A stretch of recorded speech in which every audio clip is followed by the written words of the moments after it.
Hello, I'm Sally, and I created this channel because I've been suffering from a leg ulcer now for 7 months, and I couldn't find anyone else talking of their personal experience on YouTube.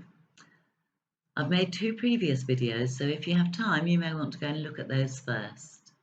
Today, I'm going to talk to you about my key word, prevention. When I cut my leg, I should have taken the time to treat it properly and not ignored it, so basically I should have taken more care of myself, which my husband is always telling me. I bet you'll hear it at least once in every single video I do. I normally heal quite well, so I should have questioned why I wasn't healing on that occasion.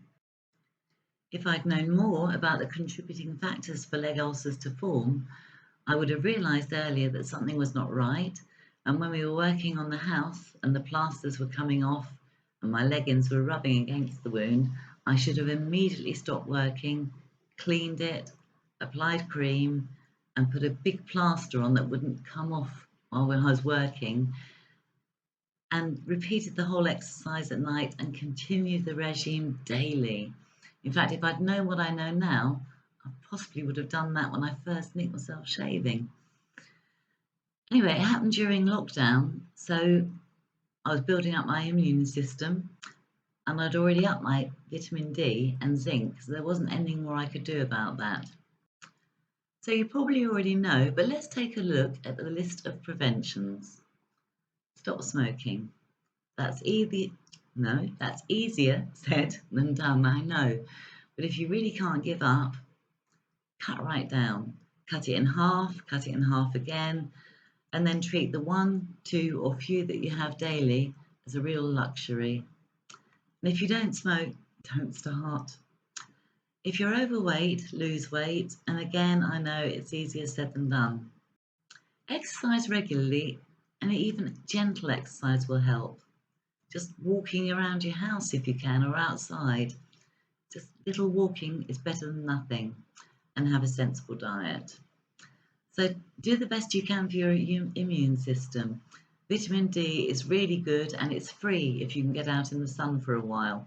So here are another two bad things for you. Reduce your alcohol consumption, because that's going to help you repair for anything, the same as giving up smoking. And reduce your sugar intake. Unfortunately for me, I've gone completely off chocolate and I don't really fancy much sweet stuff. It's really quite handy. So drink lots of water, because the average person loses 2.5 litres a day by breathing, sweating, going to the bathroom, etc. So you need to replace your lost water. But those of you with edemas, you've certainly got to drink more. And at the moment, I'm suffering with excess exudate. So I've upped my intake daily by about 1/2 litre of water. It doesn't do any harm, does it? And then you get the exercise going to the bathroom. Just thought of that. So drinking plain water is boring. I actually have fresh mint or fresh ginger in my hot water, and that's pleasant. And ginger is supposed to improve the circulation, and circulation is an underlying problem for these conditions. So ginger can't do any harm either. If you've been standing all day, elevate your legs for a short time. And don't put it off because you've got other more important things to do. 10 minutes, that's all it takes. Take that time for yourself and it's worth it in the long run. Just keep moving. My mother told me this years ago. Actually, she probably wasn't much older than I am now when she told me. And I found this advice on only one page when I was doing my research. But it's not possible for everyone to exercise. But if you're sitting down, move your upper body, move your arms, move your legs and feet. That's what I do on a bad day, just moving some things. It helps with the circulation, doesn't it? And it's just movement. You may only just use 5 calories in the day doing it, but it's better than nothing. I was one of those fidgety people. I'd sit down, think of something to do, get up, etc., etc. And I've been reasonably active in my later years. I run a business where I was constantly on the move, up and down stairs, corridors, whatever. Then I'd be standing for long periods, and then I'd be sitting down doing the admin. Bit of a mix, but I was on the move. But I didn't ever think to put my feet up for a while and rest my legs because I just think, well, that's what you can do when you go to bed. Take the time or make the time to look after yourself. But not many of us do that. We tend to put things off, including taking time to rest our legs, treat ourselves for things that we think are small, etc., shaving cuts. To prevent leg ulcers, and while you have them, you need to take care of yourself, which is what my husband has been telling me to do for years. As I've said, obviously, these things which will help prevent an ulcer, of course, will help prevent a lot of other things because it's only following a really healthy lifestyle.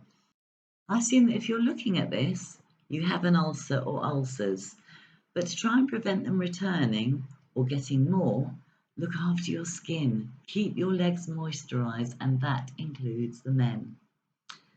And you must treat any bites, cuts, grazes, and dry broken skin. Don't give the ulcer a chance to form.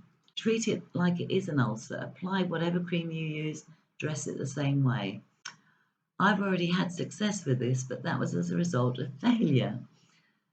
When the doctor examined me, I had the remnants of an itchy bite a little further down my leg. The doctor looked at it and I told him it was a mosquito bite that was a few weeks old. It didn't itch anymore, and as far as I was concerned, it was healed. So the doctor looked at it and he dismissed it. Well, it developed into an ulcer, and I'll be talking about that in another video with pictures showing how it developed.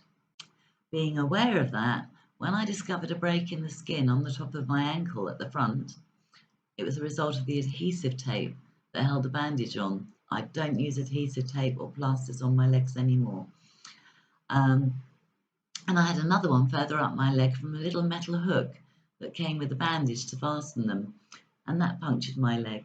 And it was actually a ridge. I don't think they should be using them. Anyway, I smothered both of these with betadine and they didn't develop.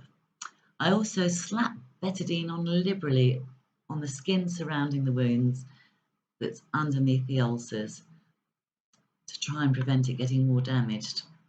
Not good, is it? Now, betadine is a Povidone-iodine antiseptic, and it's in liquid or ointment form. If you watch hospital programs, it's the brown stuff that they disinfect the patient with before surgery.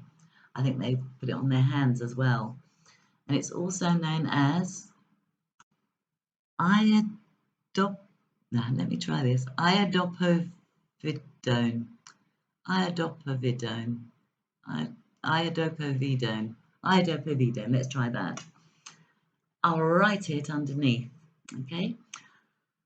Now, I'll be back to tell you of my continuing treatment, and I will also do a video at some point on how I'm affected by it all, which I'm sure you're all going to relate to, and how that affects other people, i.e., my husband, your partners, your family, your children, your parents, everyone surrounding you. I will try and prepare and upload them over the next few days, but I can't guarantee when, because you know what it's like. You don't know what your day is going to be like, even after you've been up for a couple of hours. It can be a good day, it can be a bad day. So play it by ear a bit, but it will be in the next few days. I hope you enjoyed hearing someone else's story and will like my video. And I would love it if you would subscribe and, really importantly, share it with people, those that don't have ulcers, so they're more aware. So thank you for watching me. Now put your feet up and get well soon. Bye.